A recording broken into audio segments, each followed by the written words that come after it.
여러분 안녕하세요. 근대 교회사 클래스에 오신 것을 환영합니다. 어느덧 마지막 시간이 되었네요. 자, 끝까지 최선을 다해서 유종의 미를 거두어야 하겠죠. 오늘은 근본주의와 신정통주의에 관한 공부가 되겠습니다. 근본주의와 신정통주의, Fundamentalism and New Orthodox가 되겠죠.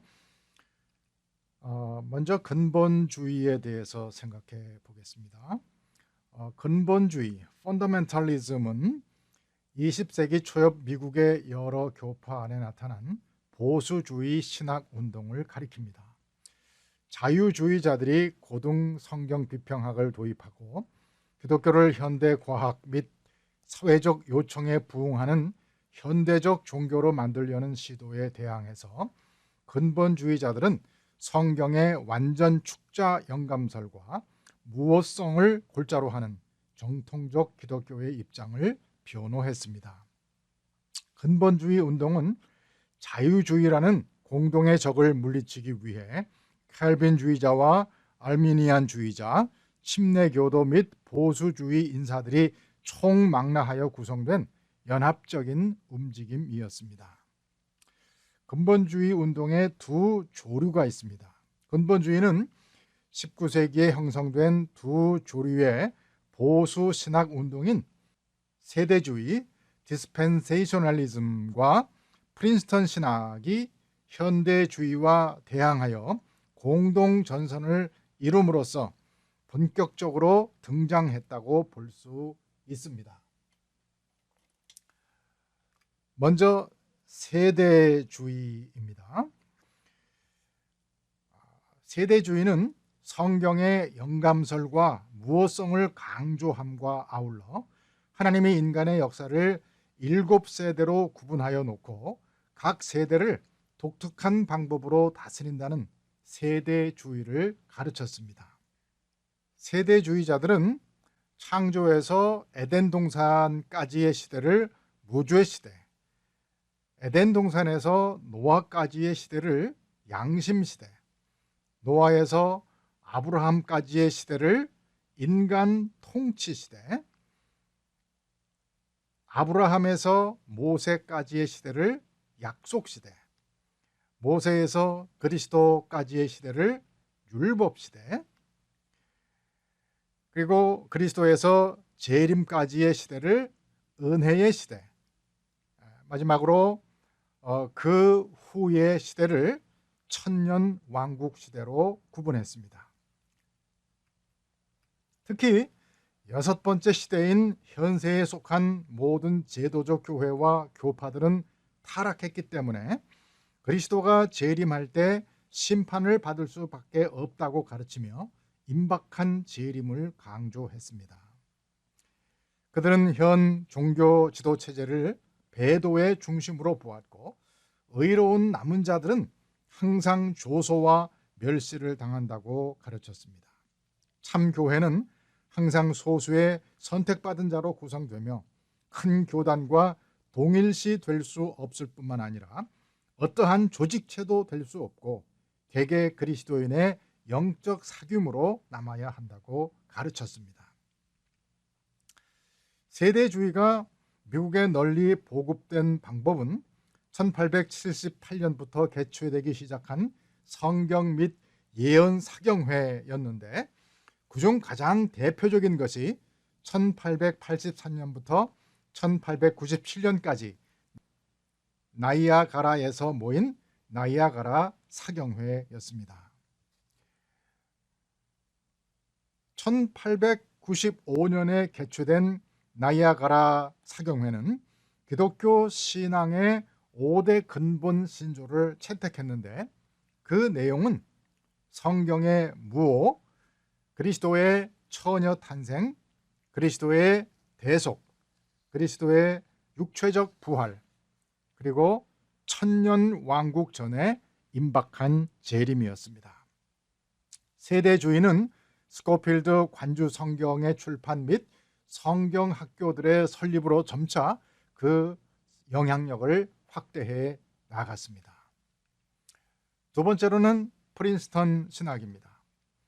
프린스턴 신학은 프린스턴 신학교가 설립된 1812년에 탄생하여 성경의 절대 권위를 강조하는 칼빈주의 신학으로 발전 형성되었습니다.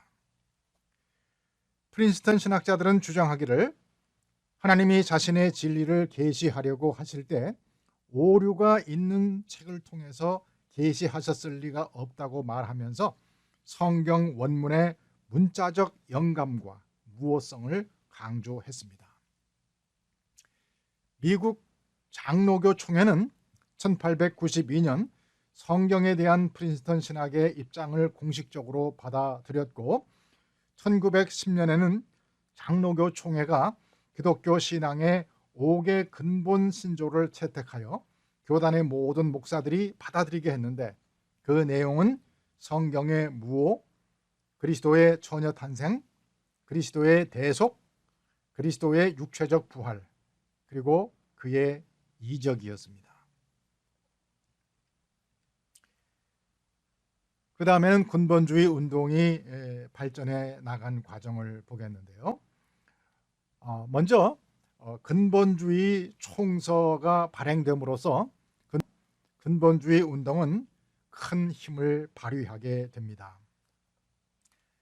19세기 말엽부터 세대주의자들과 프린스턴 중심의 칼빈주의자들은 공동의적인 현대주의와 대항하기 위해 연합전선을 이루어 때때로 강연과 저술 활동을 함께해 나아가기도 하고 특히 1909년부터 1915년까지는 근본주의 총서라는 12권으로 된 책자를 출판해서 근본주의 운동을 본격적으로 추진해 나갔습니다.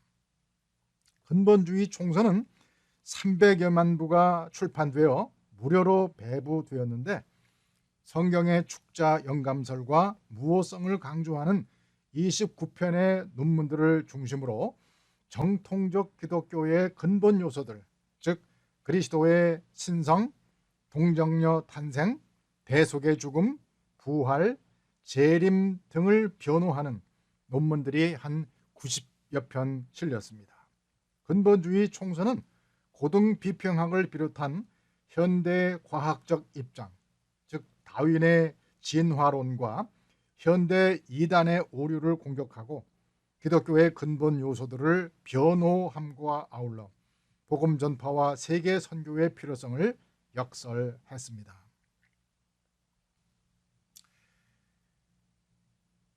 두 번째로는 세계 기독교 근본주의 협의회입니다. 제1차 세계대전 후 자유주의 신학의 성장과 공산주의의 위협 및 경제공황 등의 사회적 불안은 근본주의자들을 한층 더 굳게 결속시켰고 그 결과 1919년 세계 기독교 근본주의 협의회 World Christian Fundamentals Association이라는 단체가 조직이 되었습니다. 이들은 성경의 권위와 천년왕국 전에 임박한 재림을 강조하며 현대주의와 진화론을 공격했고 미국 교회협의회의 연합운동을 공격하기 시작했습니다. 근본주의 대 현대주의의 논쟁은 차츰 미국의 각 교단 안에 그 영향을 미치게 되었는데 장로교회와 침례교는 그 영향을 가장 크게 받았습니다. 장로교 안에는 근본주의자들의 과격한 입장을 반박하며 신학적 관용을 주장하는 온건한 형태의 자유주의 세력이 점차 그 세력을 미치게 되어 1924년 1월에는 1274명이 서명한 어본 확인서 Urban Affirmation이라는 문서까지 나타나게 되었습니다. 이 선언의 중요 내용은 총회가 어떤 교리를 본질적인 것으로 정할 수 있는 권리를 가지고 있지 않다는 것과 총회가 선언한 5개조의 교리가 성경과 표준들이 인정하는 유일한 이론들은 아니라는 것으로서 이는 총회가 선언한 5개조의 교리를 정면으로 부정하는 것이었습니다. 이로 인해 자유주의에 의한 근본주의자들의 반격은 한층 더 격렬해졌습니다. 프린스턴 신학교는 이 논쟁의 중심부가 되었고 유명한 신학학 교수 그레샴 매체는 그의 명저 기독교와 자유주의 Christianity and Liberalism 이라는 책을 통해서 현대의 자유주의는 기독교가 아님을 주장하면서 정통적 기독교만이 참 기독교임을 명쾌하게 변증했습니다. 세 번째로는 그 유명한 진화론 논쟁입니다. 미국 근본주의 역사에서 특기할 만한 사건의 하나는 1925년에 있었던 테네시주 데이튼시의 한 고등학교 교사 존 스콥스의 재판 사건이었습니다. 근본주의자들의 활약으로 테네시주를 비롯해서 오클라호마, 플로리다, 미시시피, 아칸사스 등의 주들이 공립학교에서 진화론을 가르치는 것을 주법으로 금지했는데 스콥스는 주법이 금한 진화론을 학생들에게 가르쳤다는 죄목으로 기소당했습니다. 이때 검사 윌리엄 제닝스 브라이언과 변호사 클래런스 데로와 대결이 그 대결 상황이 미 전역에 보도가 되었습니다. 근본주의의 대변자 브라이언은 창조론의 입장을 변호했으나 별 설득력이 없었고 데로우는 명석한 이론과 과학적 지식을 가지고 브라이언을 궁지에 몰아넣었습니다. 이로 인해서 당시 사회의 여론은 데로우 즉 진화론 편으로 기울어지게 되었습니다. 네 번째는 신학자 그레샴 매첸입니다. 진화론 논쟁의 결과 근본주의 운동은 좌절을 경험하게 되었습니다. 1930년 크리스찬 센츄리라는 한 잡지는 사라지는 근본주의라는 논설문을 게재했는데 근본주의는 미국 교회에서 잊혀지는 존재가 될 것이라고 지적을 했습니다. 그러나 근본주의 운동은 소멸되거나 사라지지 않았습니다. 프린스턴 신학교의 자유주의화에 항의하여 매첸, 윌슨, 앨리스, 벤틸 등의 교수들이 사표를 던지고 필라델피아의 웨스터민스터 신학교를 세우고 개혁주의적 근본주의 운동 또는 근본주의적 개혁주의 운동을 펴나갔습니다. 1936년에는 매첸을 비롯한 100여 명의 목사들이 북장로교회를 떠나서 미국 장로교를 새롭게 세웠습니다. 그러니까 PCUSA를 떠나서 PCA라는 교단을 새롭게 만든 것입니다. 다섯 번째로는 신근본주의 운동입니다. 1930년대에 접어들면서 근본주의 운동은 새로운 양상으로 발전했습니다. 근본주의 대 자유주의의 논쟁은 결국 교단 및 신학교의 재구성, 복음주의 기관들의 설립 및 각종 신앙운동의 발생을 초래했습니다. 한편 근본주의자들 사이에 심각한 균열이 생기게 되어 교단의 분열은 거듭되었고 근본주의 운동은 보다 편협하고 배타적인 분파 운동으로 또는 복음주의적 신앙 운동으로 발전해 갔습니다. 매첸의 지도하에 새로 조직된 미국 장로교회 안에 기독교인의 자유, 전천년 재림설 등의 논제를 둘러싸고 격론이 일어났습니다. 웨스터민스터 신학교의 매첸 후계자들은 세대주의를 그 운동에서 제해야 한다고 강력히 주장했고 칼 맥킨타이어를 비롯한 다른 사람들은 신학교의 세대주의 공격은 궁극적으로 천년 전 재림설에 대한 공격이라고 주장을 했습니다. 결국 1938년 맥킨타이어를 중심으로 하는 성경 장로교회 바이블 프레스비테리안 처치가 세워지게 되었고, 페이스 신학교가 웨스터민스터 신학교와 분리하여 새롭게 세워졌습니다. 이는 근본주의 운동이 캘빈주의적 근본주의와 세대주의적 근본주의로 양분되어 자유주의와 대항하여 함께 싸우던 신학투쟁이 근본주의 대 근본주의의 싸움으로 변화되어 감을 보여주는 사건이었습니다. 이제 근본주의 운동에 대한 평가를 해봅니다. 먼저 근본주의 운동은 성경신봉주의였습니다. 근본주의의 첫째 특징은 무엇보다 성경에 대한 절대적 충성이라고 하겠습니다. 근본주의 운동이 고등비평 및 진화론과 같은 현대 과학을 비판하고 성경의 영감에 대한 무호성을 변호하며 일어난 운동이기 때문에 근본주의가 성경을 절대적 내지 배타적으로 신봉하는 것은 지극히 자연스럽고 타당한 일이었습니다. 그러나 성경에 대한 근본주의자들의 배타적 신봉에는 신박한 문제가 내포되어 있었습니다.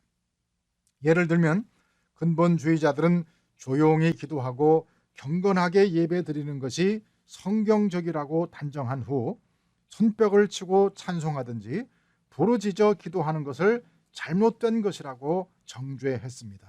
성경에는 손바닥을 치며 찬송하고 시편 47편 1절에 그렇게 나와 있죠. 또 부르짖으며 기도하라 예레미야 33장 3절에 그렇게 나와 있지만 그들은 자기들에게 적절한 성경 구절만 선택을 해서 자기들의 주장을 배타적으로 했던 것입니다. 성경의 절대 권위를 믿고 사랑하는 것은 합당한 일입니다. 그러나 배타적 성경 신봉주의는 경계해야만 합니다. 나의 성경 해석만이 절대적이라는 교만은 매우 위험한 것이기 때문입니다. 두 번째로는 배타성과 분파성이었습니다. 근본주의의 두 번째 특성은 배타성과 분파성이라고 하겠습니다. 매체는 프린스턴으로부터 분리해 나갔고 맥킨타이어는 웨스터민스터 신학교로부터 분리해 나가서 페이스 신학교와 성경 장로교회를 세웠으며 다시 커버넌트 신학교가 또 분리되었고 그 분열과 분쟁은 계속해서 일어났습니다. 그래서 칼 헨리라는 사람은 이렇게 말을 했습니다.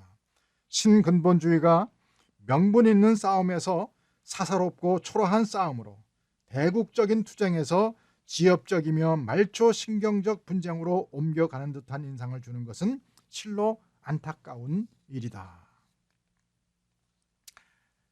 세 번째로는 반사회 반문화주의입니다. 신근본주의의 세 번째 특징은 반사회 반문화주의라고 하겠습니다. 신근본주의가 문화적 관심이 박약하고 사회 참여가 별로 없는 것은 경건주의와 세대주의의 영향을 받았기 때문입니다. 근본주의 운동이 본래 고등비평이나 진화론과 같은 현대 과학에 대항하고 사회복음주의를 비판하며 성경의 영감과 무호성을 변호하면서 일어난 반동적 운동이었으므로 현대 과학 일반과 현대 사회 및 문화에 대해 부정적 입장을 취하게 되었던 것은 지극히 당연한 귀결이라고 하겠습니다. 이제 다음으로 신정통주의에 대해서 알아보겠습니다. 자유주의는 기독교를 과학에 복종시켰습니다. 하나님은 모든 만물, 특히 인간 속에 내재되어 있기에 인류는 스스로 자신을 구원할 수 있다는 생각이 지배적이었습니다. 이성에 대한 이러한 자부심은 인간이 만들어낸 엄청난 악, 바로 세계대전 앞에서 무너졌습니다. 두 차례에 걸친 세계대전을 통해 인간의 본성에 대해 완전히 착각하고 있었다는 것을 깨달았던 것입니다. 또한 하나님의 초월성도 깨달았습니다. 그러나 자연과학에 사로잡힌 자유주의의 후손들은 옛날의 정통신앙으로 돌아갈 수가 없었습니다. 결국 양쪽을 다 거부하며 신정통주의라는 중간 노선이 나타나게 되었습니다.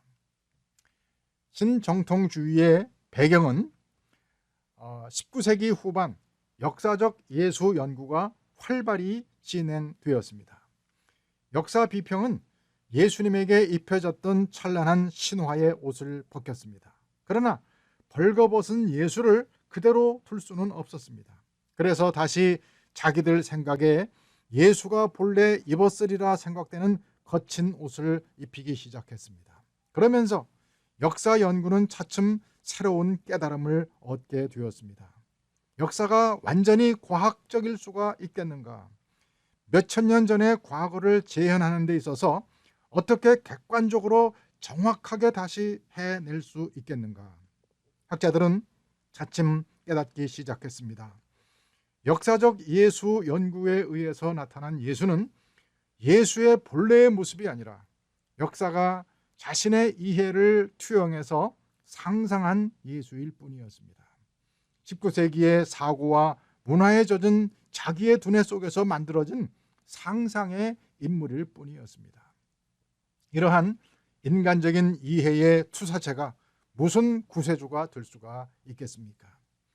역사를 일어났던 그대로 보자는 운동에서 시작된 역사 비평학은 스스로의 약점 때문에 모든 진리를 상대화시키는 결과를 낳게 되었습니다.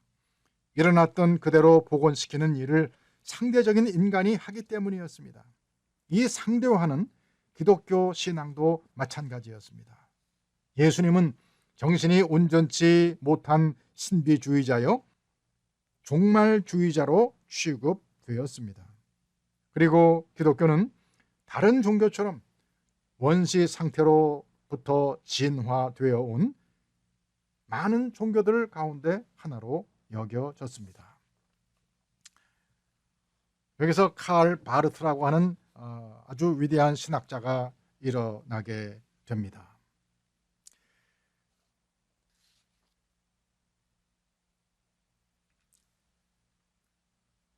자유주의 신학은 20세기 초에 들어와서 그 스스로 허구성을 드러내고 말았습니다.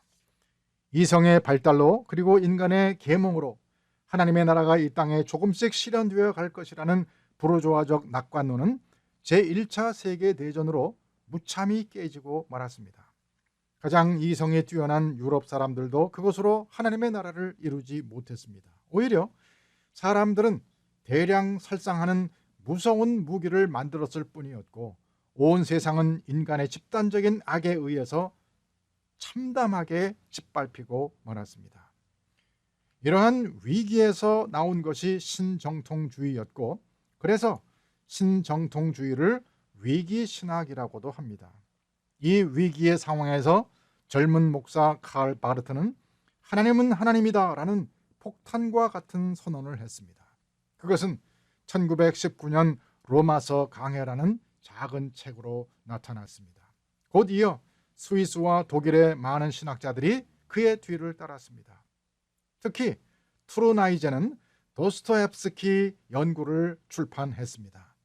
당대 인간에 대한 낙관론은 거부하고 비극의 심연에 빠져있는 어두운 인생을 묘사했던 도스토옙스키가 정통주의 신학자들의 눈을 열어준 것입니다. 바르트는 키에르케고르나 도스토옙스키 등에서 영향을 받았습니다. 그러나 보다 더 결정적인 영향을 그에게 끼친 것은 바로 성경이었습니다. 그는 성경을 통해 인간과 하나님의 근본적인 차이점을 보았습니다. 그것은 양적인 것이 아니라 질적인 차이였습니다. 하나님은 하나님이고 인간은 인간일 뿐이었습니다. 그리고 둘 사이에는 절대로 건널 수 없는 간격이 있었습니다. 인간에게서 하나님께 이르는 길은 없습니다. 가능성도 없습니다. 단지 하나님에게서 인간에 이르는 길만이 있을 뿐입니다. 인간은 악하되 마음속 깊은 곳으로부터 죄인이었고 오로지 하나님의 은혜에 의해서 믿음으로만 구원될 대상이었습니다.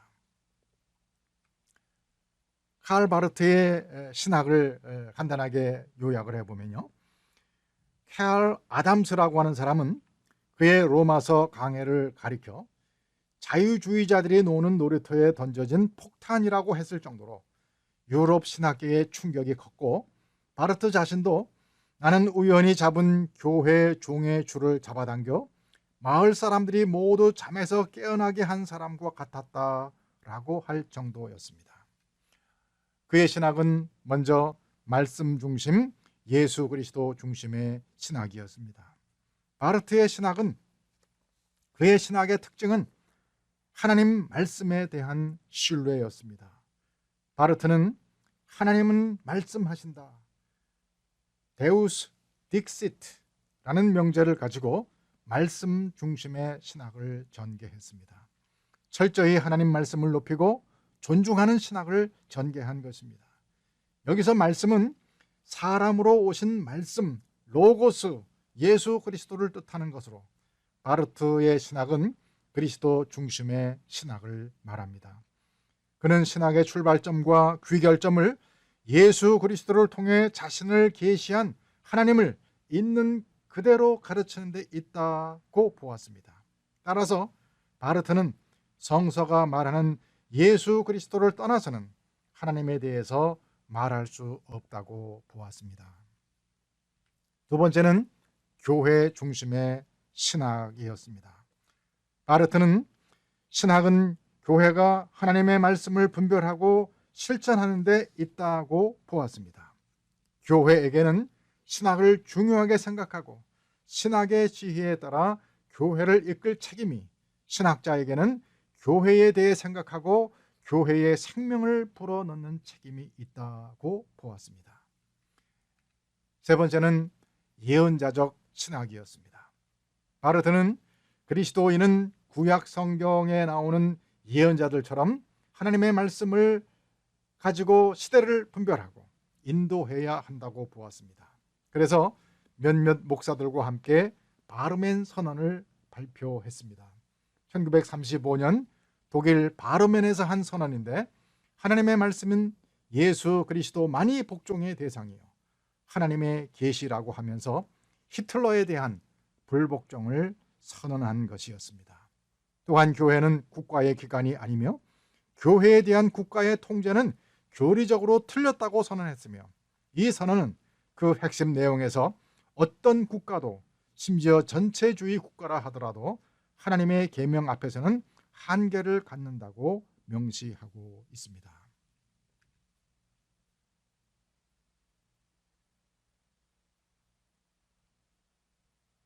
네, 이것이 바르멘 선언이었습니다. 그 다음에는 스웨렌 키에르케고르입니다. 그의 실존주의와 변증법적 신학입니다.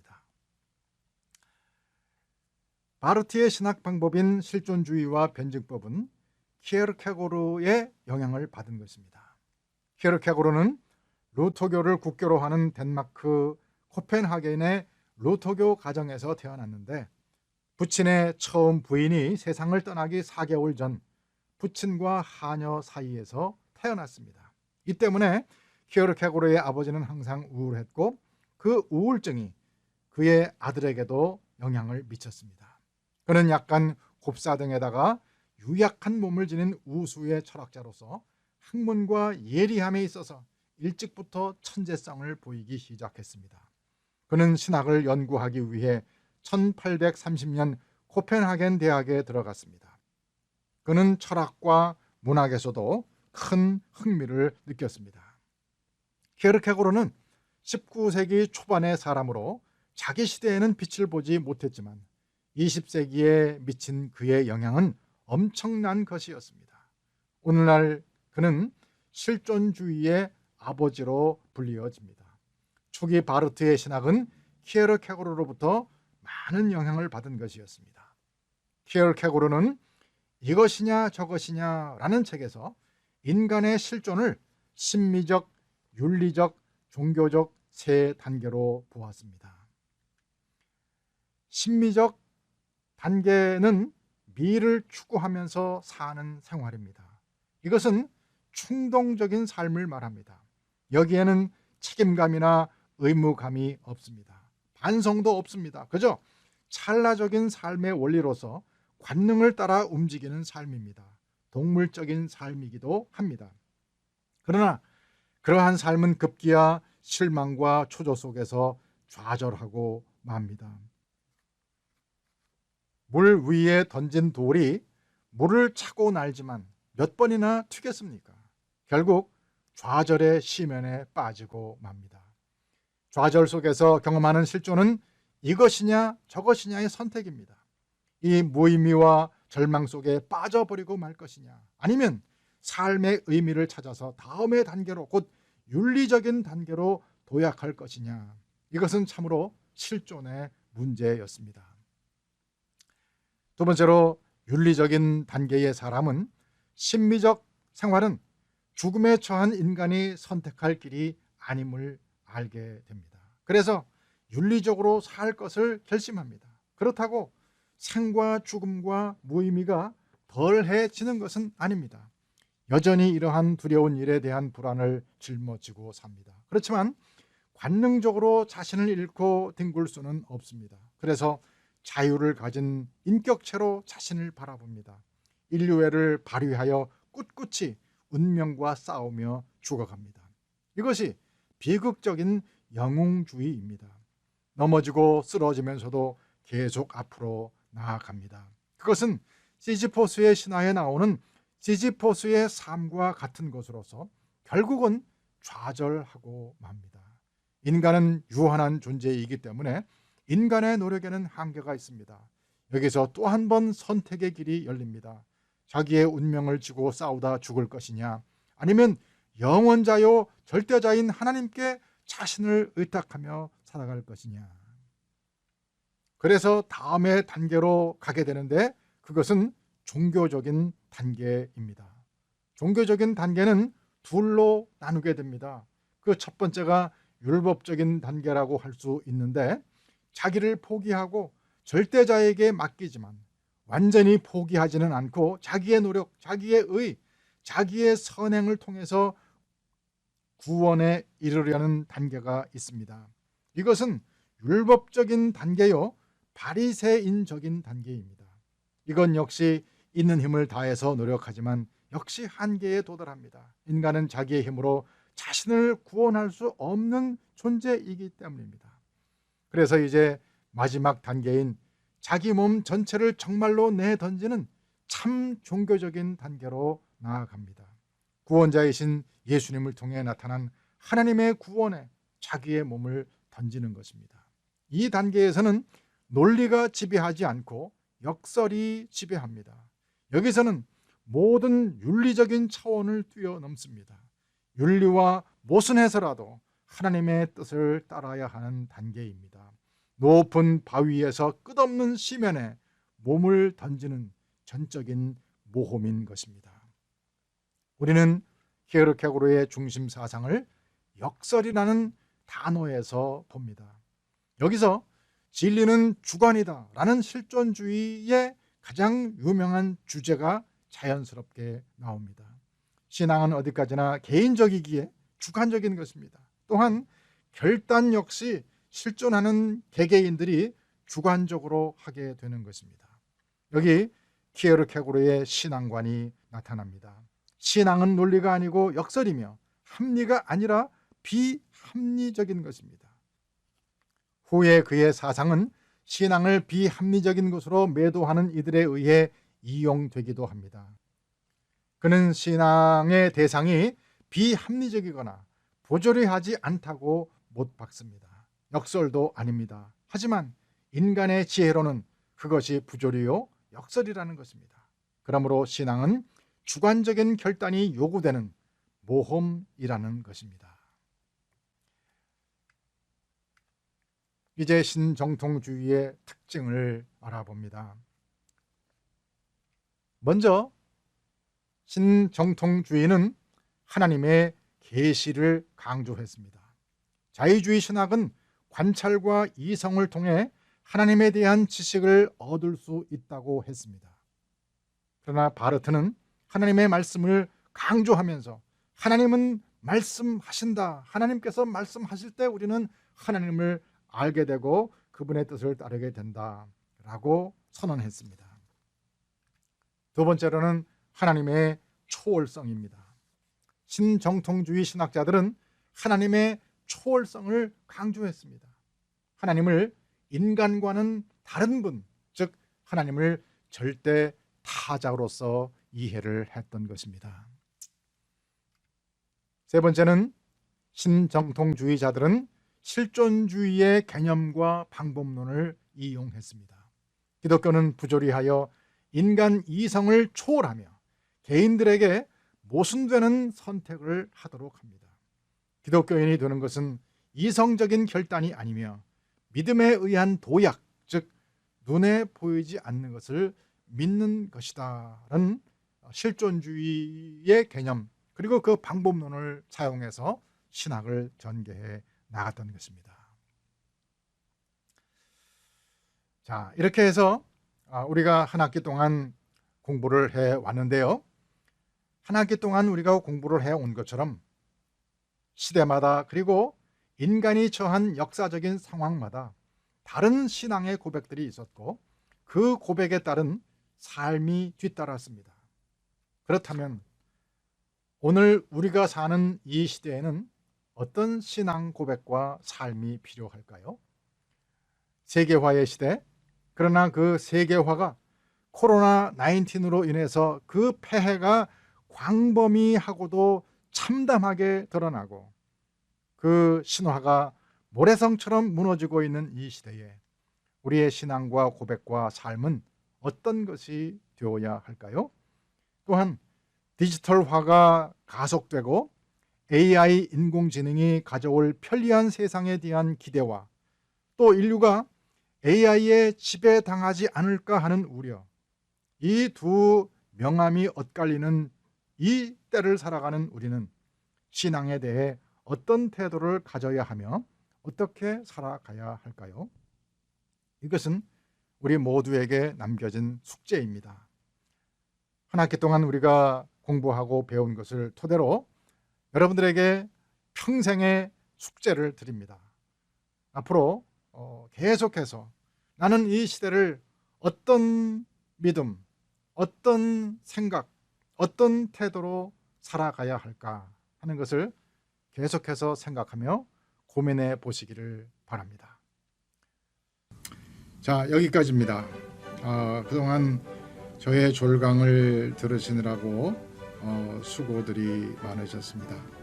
혹시 시간이 되시면 제 유튜브 채널에 오셔서 샘카페 채널에 오셔서 제가 올린 커피 영상도 보시기를 추천드리고 구독해 주시면 좋겠습니다. 자, 그럼 여러분 모두 건강하시고 행복하시기를 바랍니다. 감사합니다.